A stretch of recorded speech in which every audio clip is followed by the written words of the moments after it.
Hello and welcome to the Next in Line podcast, where we are helping to prepare you for whatever is next in line. As always, I am your host, Chance Pitts, and would like to thank you for tuning into this episode. Guys and gals, first and foremost, happy Thanksgiving.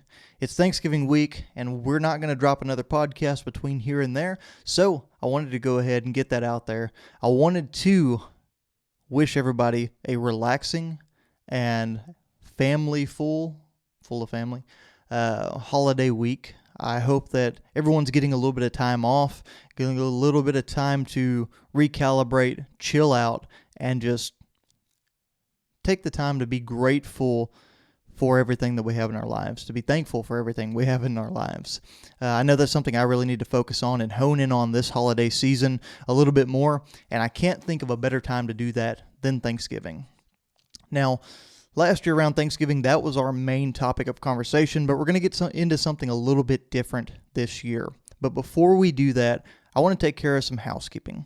If you receive value from this episode or any other episode of the Next in Line podcast, we would ask that you share the show with like-minded individuals who could receive that same kind of value. We'd be very thankful for that. Now, what that's going to do, guys, is it's going to put us out there just a little bit further in front of people. It's going to help us help as many people as possible, which is our overall goal. We want to help individuals like yourself, just ordinary people, strive to achieve extraordinary results. That's literally what we're trying to do. That's what we've been doing since the get-go, and hopefully we've been able to provide some examples of that to you with the people we've brought on the podcast. Now, guys, another thing we would ask is that you give us a follow on social media. That's at Next in Line Development on Facebook, Instagram, and TikTok. We've got some motivational content there, some inspirational stuff as well, and we'd really love to hear from you there as well. You can let us know in our DMs how we're doing. You can provide any questions, comments, or concerns that you might have over the podcast, and we would be very happy to hear from you there. So, along with that, guys, we have some races coming up. We have on December 2nd, the Brazos Bend 100. We'll be out in Needville at Brazos Bend State Park supporting Michael Ruiz as he gets ready to knock out his first 100-mile ultramarathon. Michael has had a phenomenal training schedule this year. He's knocked out his first 50K, and last year he knocked out his very first marathon. And the dude has done an amazing job. He has really been an inspiration, and seeing him strive for these big races and these long distances is something that's amazing. You know, he used to have the nickname Broke Knees Ruiz because of some things that he struggled with in the past. And to see him go from broke knees to trying to knock out 100 miles is something that's absolutely awesome. Now, along with that, we'll also have someone else out there running. Kendall Nelson will be knocking out the half marathon at Brazos Bend State Park at the Brazos Bend 100. She was a little worried she wouldn't get in, but they opened up a few more spots, and we are fired up and ready to go. She'll be towing the line on December 2nd as well. So December 3rd, actually, I'm sorry. But super stoked for her getting out there and knocking out that race and having the opportunity to do so. If you're involved with Brazos Bend or going to be out there yourself, feel free to drop by. If you need some help from an aid station, we're always happy to do that as well. Moving on to the next event, we're strongly looking at a couple of races coming up early next year. On January 13th and 14th, we are really looking at a couple distances and options for Hoka Bandera 100K. We don't know exactly how it's going to go down yet or what we're going to do, but it looks like myself and Mr. Billy Pitts, my dad, will be out there in Bandera. So super stoked about that one. If you're going to be out there, let us know as well. If you get any advice, it's always welcome. Shoot us that in the DMs, guys, like I said. Along with that, guys, the other race that we're heavily considering will be on February 10th out in Georgia. The 3 of 7 Project Trail Race is offering an 8-hour, a 6-hour, and a 4-hour duration race where you run the same loop as many times as you can and you gather the most mileage that you can in those 8, 6, or 4-hour segments that you'll be running. So whoever gathers that highest distance will be the winner of that race, and we really would love to go out there and be part of that again. I ran a 50K the first year that 3 of 7 Project held their ultramarathon and it was a very, very enjoyable race. Since then, they've switched formats on how they're doing the race, and I'd love to go out there and get to experience this one. So if you're interested in that, let us know. We got a good group of guys wanting to go out there and run that race. Next on the list, set in stone, guaranteed that we're going to go out there and run it, is the Cocodona 250. I'm very, very excited about this race. It's being held out from Black Canyon City to Flagstaff, Arizona, and it's going to be from May 6th to 11th. If you remember earlier this year, not too long ago actually, the KD 225 was slated to be my first 200-plus mile race. That race was canceled. Had some issues with the Department of Natural Resources out there, and they pulled the permits. And it really kind of was a little bit of a kick in the teeth. But with that being said, I'm super excited to go out to Arizona and participate in this event because it's been something I've been honestly obsessed with since the drop of this race 3 years ago when I didn't even run ultra marathons yet. So for this to be my first race over 200 miles is kind of a gift. It's a really, really neat opportunity and potential experience that we're going to get involved in. And we've got a great group of pacers, crew members, and just overall individuals that will be out there with us, some sharing the trail, some just supporting, and we couldn't be more excited about that. So with that, that really wraps up the races that we have on the books so far, and I'm sure some others will be added in there as well. And guys and gals, let's go ahead and dive into the topic for today. Now, as you know, sometimes we grab a hold of sayings and we grab a hold of some of these mantras, if you will, that can be found out in the world and that are applied to a variety of different situations. You see, this particular one that I'm going to talk about today was part of a business meeting that we had for business development at the construction company that I work for. One of the divisional presidents came in and he was talking specifically about the clientele that we were going after. He was specifically talking about the fact that in the growth years and with our plans of attack currently, we were really going after everyone that met our requirements. We were looking at all of those clients and all of those potential business partners that checked all the boxes, right? And what he said about that was whenever we were trying to just gain as much business as possible, whenever we were pursuing the revenue and chasing the forecast, what we were doing in that effect was we were hunting with a shotgun. And what he was wanting to do and what the hope was for our business is to start really dialing in and getting precise and picking our prey, picking our partners, picking our clients by going out there and treating business development as if we were hunting with a rifle. So today, that's what we are going to talk about. We're going to talk about hunting with a rifle versus a shotgun. Now, for anybody that is not in tune with hunting, here is a little bit of a basic overview. You see, a shotgun, also called a scattergun, shoots a pattern of BBs. It allows you to put a lot more lead downrange and to cover a lot more area.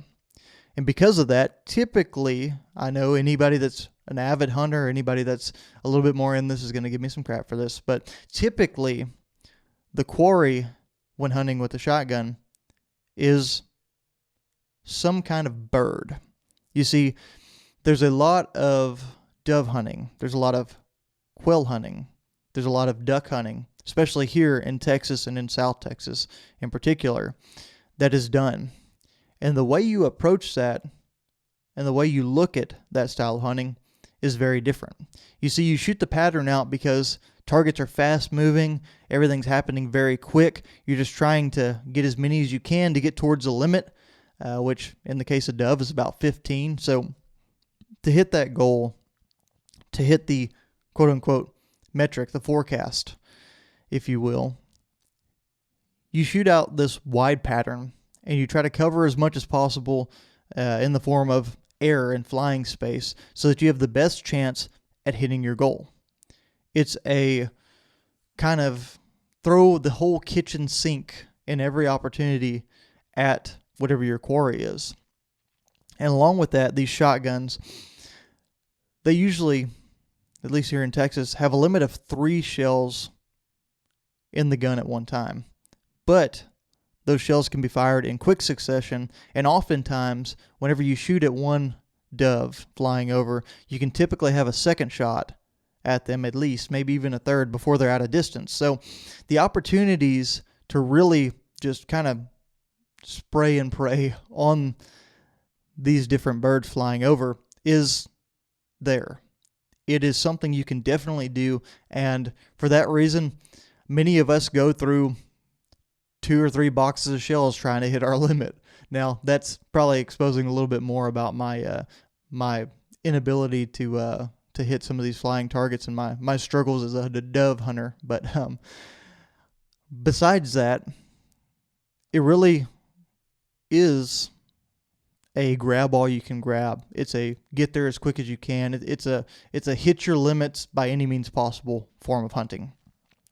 And whenever you consider a rifle, what a rifle does is it moves one singular piece of lead downrange on a very precise pattern. It is one single bullet going to one single place, right? And because of that, it packs a much harder punch. You can also fire from a much further distance, and you can really dial in on what it is that you're trying to take down and where you're placing that bullet. And because of that, rifles are typically used, especially down here, to take things down like deer, to take things down like hogs, and all sorts of exotics and craziness that has become the Texas hunting industry. But for the most part, deer are the most popular. And whenever you're considering this, it's really, really and more of an art form, more of a pursuit, more of a calculated approach to going after your quarry and to achieving your goals, if you will. You see, it's a sustained effort over a course of time where you're getting one chance and one opportunity to go out there and do what you planned on doing. It's not the approach of just another bird flies over the tree, another one flies into the pattern, another one flies over the field, and you just get shot after shot after shot and opportunity after opportunity to go in. So with the rifle, there's much more precision, there's much more selectiveness involved, there's much more planning involved as well. You're very calculated in this regard. And that's just a basic overview of that rifle versus shotgun approach. But you see, as we dive deeper, there's some costs that are associated with hunting that go into buying the firearm, that go into buying the ammunition, and even go into the styles of hunting that you have. You see, whenever you're out there with a shotgun and you're dove hunting, a decent shotgun, can get pretty expensive. But the barrier for entry with hunting with a shotgun is pretty cheap. You can pick up a Mossberg 500, or you can pick up one of these other shotguns that's a kind of more of an entry-level gun for pretty dang cheap. You know, I have a pretty nice over and under, a Yieldies, that I picked up for, I think, under $400 at Academy. But it's a great gun, and it does everything I could ever need a shotgun to do. And it's really, really interesting because on the other end of that scale, a rifle, at least my rifle, a pretty entry-level gun. Once I put an optic on it, once I dialed everything in the way I wanted to on it, I ended up spending about $600 to $700 on that thing. And I made a few nicer upgrades to it. I did some things that were a little bit more than what some people might do to it. But even with that being said, it's a higher cost and a higher commitment to buying that initial firearm. Then along with that, the ammunition that gun takes. Whenever dove season rolls around, prices spike, but most of the time you can get bird shot for a shotgun by the pallet. You can get as much or as little as you want, and though ammo prices have creeped up, it doesn't break the bank. It is a cheaper opportunity to go out and try to achieve your goal. Now, if you're a bad shot like me, you might end up spending just as much money on that ammunition for your shotgun as you do for your rifle because you're blowing through so much of it just to get your limit.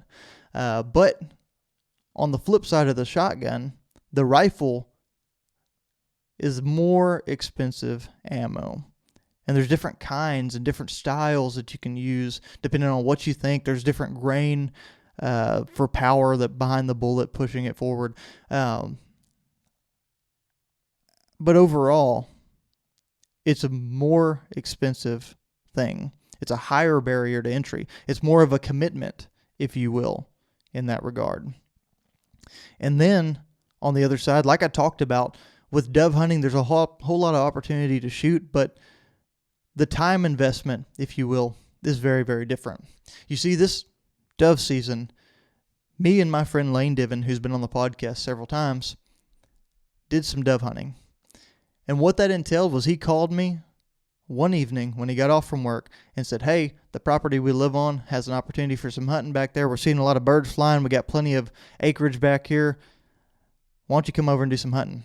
And in the course of about 15 minutes, I threw everything in the truck that I needed: gun, shells, chair, mojos, in my dove vest, and I was good to go. I was ready to roll. We were out there within 30 minutes sitting in the field, and we were attempting to drop birds back there in the back.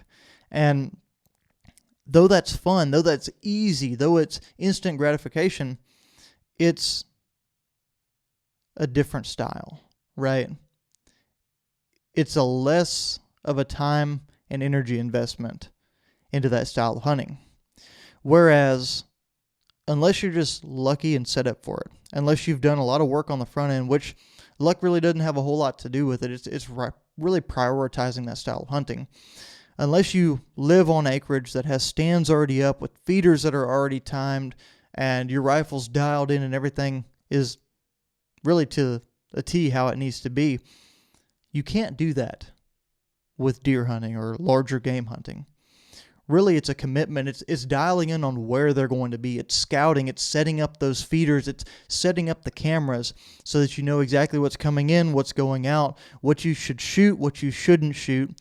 You have your research done. You understand that your rifle needs to be sighted in. You need to have a perfect shot placement with it. You got to have a place to be able to clean the deer when you're done. You got to have the ability to clean and process the deer, to quarter it out, to cut that meat up, and all these things. It's way, way more involved and much more of a time commitment, much more of a energy investment than going out there and just sitting in the open on a 5-gallon bucket turned over and shooting some birds as they fly in. You see, you have to be much more dialed in, much more precise, much more committed, and you have to do the legwork up front and the planning so that you can hit your goals. Then next from that, guys, the result. Like we briefly touched on in the get-go, down here at least, whenever we're going out and we are dove hunting, we know that we aren't, quote-unquote, bringing home the bacon. We know that we're not making the world of difference in the freezer or in the grocery bill for our families. We're going out there with an opportunity to hunt and to be around friends and to have an opportunity to step away from all the craziness for a little bit, to, yes, end up with a little bit of meat, yes, be able to cook some dove poppers, some jalapeno cream cheese, and wrap some bacon around the dove breast that's wrapped around that. And that's great. It's a very cool thing. I think it's much needed. I think it's an escape from reality and a little bit of energy management technique that is really serving to many people and many guys that go out. But when it comes down to the nitty-gritty and when we really start evaluating it, the sustenance just really isn't quite there. As opposed to that, whenever we find ourselves out, then we find ourselves in the stand with a rifle, and we get an opportunity for an animal to walk out, and we drop that deer or that larger game animal, and then we're able to harvest that animal. What we're truly doing is we are bringing home sustenance, and we're bringing home resources that can truly make a difference. You see, whenever you get a deer processed, it takes up a significant portion of the freezer. It is something that can feed your family with kind of the way we integrate groceries and the things that we purchase, at least in my house. We can make a deer last for months and months. We'll make all kinds of different stuff out of it. We'll make backstrap. We'll make chili. We'll do deer burgers. We'll do tacos. We'll do all of these things that you can't do with just a simple dove, even if you shoot 15 of them. And you see, what that means is the time investment, the energy, all of those things and the bigger commitments that are surrounding that, we truly gain the benefit. We truly gain something that's going to nourish us. It's going to help us grow. It's going to help us develop. It's going to help us survive on the day in and day out if we use it properly. And that's the opportunity that it creates. And now that I've given you the full breakdown of hunting, you're probably thinking to yourself, how did we get into this podcast? I thought this was personal development. Well, here you go, guys. Think about what it is that you're wanting to do. Think about what it is that is your big goal. We're getting to the end of the year. Everybody gets their mind on New Year's resolutions. Everybody gets their mind on how they could improve. They start comparing themselves to the family that's coming into town and all the people that they haven't seen in a while and the changes that are happening. And we start to evaluate and consider goals and changes that we need to make. So what is your big goal? Is it to lose some weight? Is it to run that marathon? Is it to have a nicer vehicle come next year? Is it to finally buy a house? Is it to get that promotion? Whatever it might be, whatever development you're looking to make in your life, you can apply this same principle. You can apply the hunting with a rifle versus a shotgun approach. And what I mean by that, guys, is that let's take weight loss. Let's take all the little things that we try and all the things that we throw out there. A few decisions here and there, right? A few decisions to do a workout, not as consistently. A few decisions to eat a little bit better. You know, this week I cut out sodas and this week I tried to eat a little bit less bread. I tried to get processed foods and sugars out of my diet for a little while, and it was hit or miss. It was good, but there's more opportunities to go after it. You know, it's getting to the holidays, so it's okay if I eat a little bit bad. I'll make up for it on the back end. There'll be more opportunities. There'll be more shots. And we really let ourselves get spread out. We do a little bit of good, but we don't ever really dial in and get very, very precise on that weight loss. We might see the scale fluctuate a little bit. We might see a little bit of change in our bodies, but they're not something that's as consistent as truly setting the stage. What if we did that upfront planning and that investment, like setting the feeder, like going out there and scouting, like putting the cameras up, like putting a stand up and preparing for that large animal to walk out? What if we sat down? What if we made a plan? What if we started a commitment and we decided, okay, not only am I going to try to start eating better, but I'm going to actually dial in. I'm going to actually set a diet and a meal plan. I'm going to track my macros. I'm going to understand what carbs, what fats, and what proteins I'm bringing into my body and the effect that they're having on me. And with that, I'm also going to limit my intake. And then next, I'm going to get active. I'm going to get up and move. I'm going to plan on being active multiple days a week. And it's not just going to the gym and kind of stalling out and wondering what it is that I should be doing, bouncing from machine to machine, hoping that nobody's looking at me funny or paying too much attention to my body that I'm not exactly proud of. No, it's going in and understanding that I have a plan. I'm going to pair these exercises together. I'm going to do this many sets with this many reps on each set. My goal is to work out for at least this amount of time minimum and to do it 4 times a week. And to have those days laid out and to have that selection made and to really, really dial in and get precise.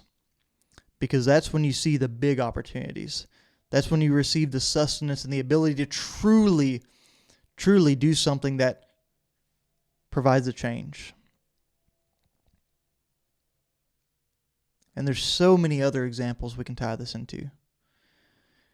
If we just take a look at our financials, if we take a look at our careers, those two often go hand in hand for many people. It's something I struggle with, something I had a conversation with a good friend about last night. We always talk about commitments we're going to make. We always talk about changes that we're going to make, and we start to.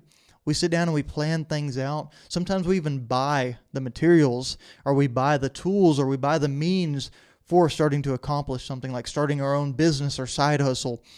And it always ends up petering out.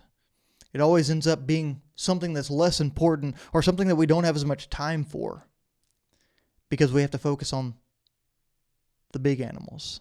We have to focus on the areas of our life that demand our time, demand our efforts. And so these little bursts and these little shots that spread out there and they aren't calculated and they're just kind of thrown out there hoping to hit a target with a scatter of it doesn't really become fruitful whenever we consider, okay, did we actually make more money? Did we create more opportunity for ourselves? Did we advance our careers in any way? No, because we just did a bunch of things that at the end of the day didn't really provide the sustenance, didn't really add up to anything of importance. But what if we stopped and truly devised that plan, started in the early phases of doing some scouting, putting the cameras out, understanding what the markets required, understanding what would give us the most bang for our buck, what opportunities, what needs there are in our career or in our community or whatever it is, whether you're going intrapreneurship or entrepreneurship. What if we gathered that data and then with that we formulated a plan? We created an opportunity for our own success with the data that we had gathered. We set up the feeders, we set up the stand, we created the infrastructure, or we bought the tools, we bought the things that we needed to be successful, we bought the machines that allowed us to do that job and provide a service that fit that need that we had scouted out. And then what if we went out and we got really precise and dialed in and got very, very good and making sure we had the right shot placement, that we scouted out and find exactly what it was that we wanted to hunt and bring home. And then we got up early, we put in the work, we put in the hours sitting out there, hunting and looking for what it is we needed to do. And then we took the shot and executed. It would make a world of difference. I can tell you that right now. As someone currently living this, the career and financial side of this, it'll make a world of difference.